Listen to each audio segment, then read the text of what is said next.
Many young people today volunteer to join the armed forces for the promise of a career and perhaps a better opportunity to continue their education beyond high school. The rating or career path that a military recruit chooses during their first term directly impacts both their military future and the field rating as a whole. However, many decide all too often that their career path is not what they had imagined. As a result, initial career choices are often revised due to personal and professional changes, such as obstacles, interests, and new opportunities.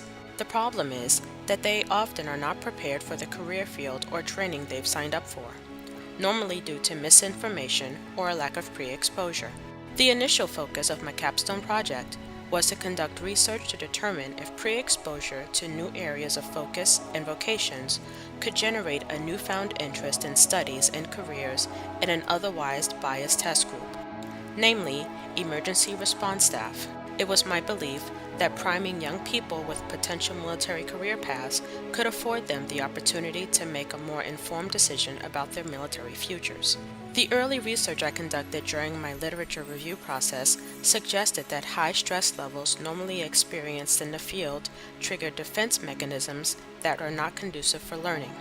Jensen revealed that the best state for learning required that the student be intrinsically challenged by the material, that the classroom provide an environment with low to moderate stress, and that lessons generate curiosity, anticipation, and even a bit of perplexity to serve as motivators.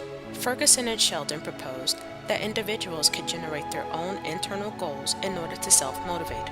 Kimmel and McNeese noted that the intrinsic motivators of successfully completing a personal goal and the desire to acquire the skills in a specific area of study were pressing. Once I examined the current learning environment, I found a number of issues. Here is what I found. Shall we begin? Yes, please.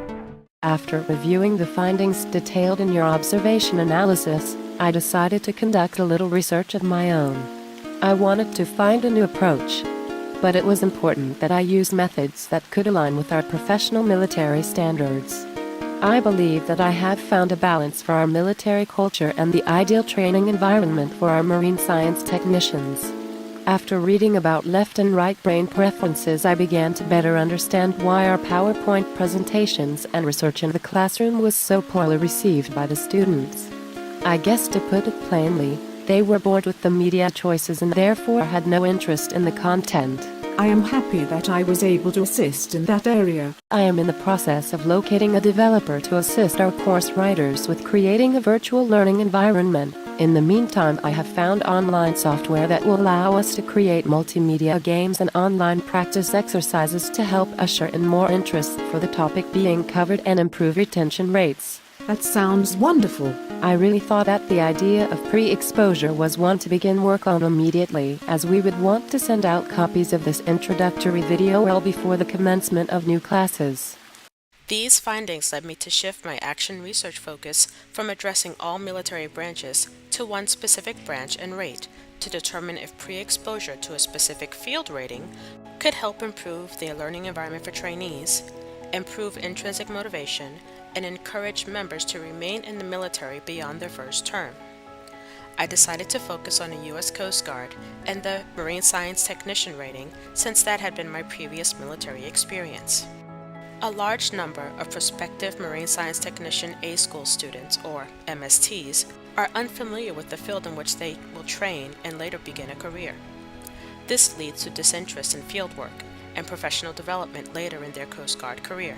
Being unmotivated to remain in the service, these young military members leave the Coast Guard and deplete the field of experienced personnel. My instructional solution involves providing potential MST A-School students with pre-exposure to the vocational and academic aspects of the Marine field. Priming military recruits with available field ratings and providing career development counseling will motivate military members to re-enlist in the service and remain loyal to the original career paths they have chosen. The target audience for this project includes potential students from around the United States who are awaiting orders to advance training for the Marine Science Technician rating. These active duty Coast Guard members are normally between the ages of 18 and 33. And while the majority of students are recent high school graduates, the current rating description suggests a background in environmental sciences is necessary. During the EDE course, my team and I developed an ADDIE-driven proposal for the implementation and evaluation planning for our Capstone projects. This process aided me in determining the best instructional objective, an instructional goal, and assessment and evaluation tools for my research activities. Potential A-School students would research their intended Coast Guard career field by reviewing the introductory video provided in order to determine if the training is in line with their military career goals. Students would then complete a standard web-based survey twice during the implementation cycle, once prior to the review of training materials, and then again during the final 2 weeks of A-School training to assess their level of understanding of the marine science field and their level of motivation to remain in the Coast Guard as a marine science technician beyond their first enlistment term. These aspects of my capstone proposal stemmed primarily from what I'd learned about Eric Jensen's brain-based learning theory during the MLT course. I thought that Jensen's approach to learning, specifically the priming element, could serve as an academic solution that would improve the learning environment, academic outcome, and vocational goals for Coast Guard marine science technicians.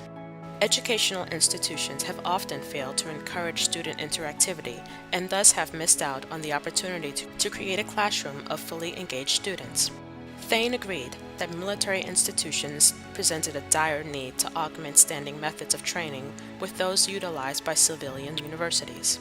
An essential element to achieving the best learning state requires that interest and engagement be combined with motivation. It was imperative that a new teaching method be implemented in order to improve student motivation and retention in military training.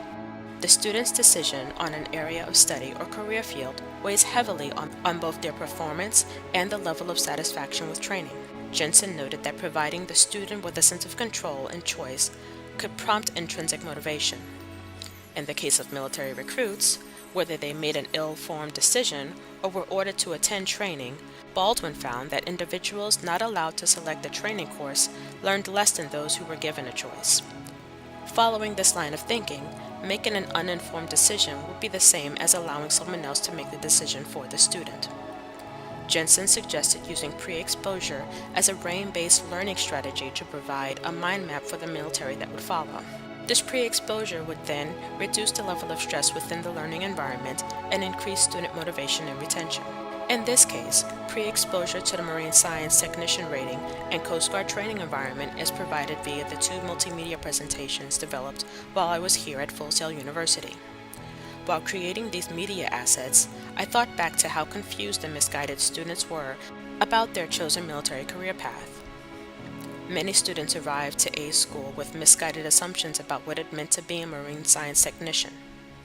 While some of those students had dreams and aspirations of saving dolphins and rescuing marine wildlife, others thought they would become the new law enforcement officers of the U.S. waterways.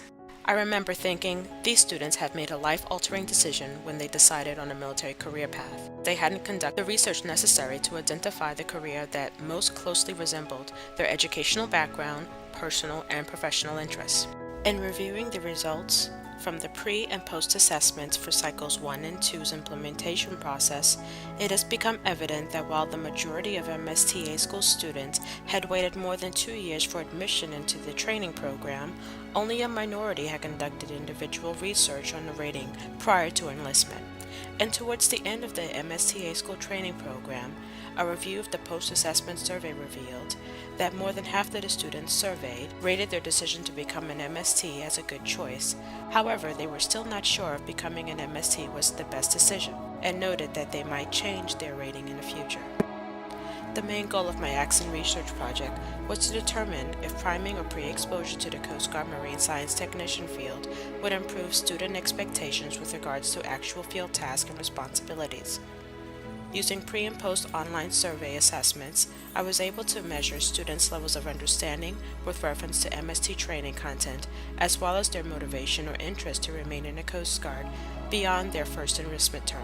These surveys also aided in assessing the students' expectations about the MSc field and their future within the rating. The results of the research I conducted support my belief that the priming and pre-exposure would serve as a suitable solution to the academic problem that the military currently faces. My Axon research project provides evidence that pre-exposure to career paths and academic fields of study would create a sense of control for military recruits. This in turn would increase motivation to remain with the organization and in the rating of choice. Thank you.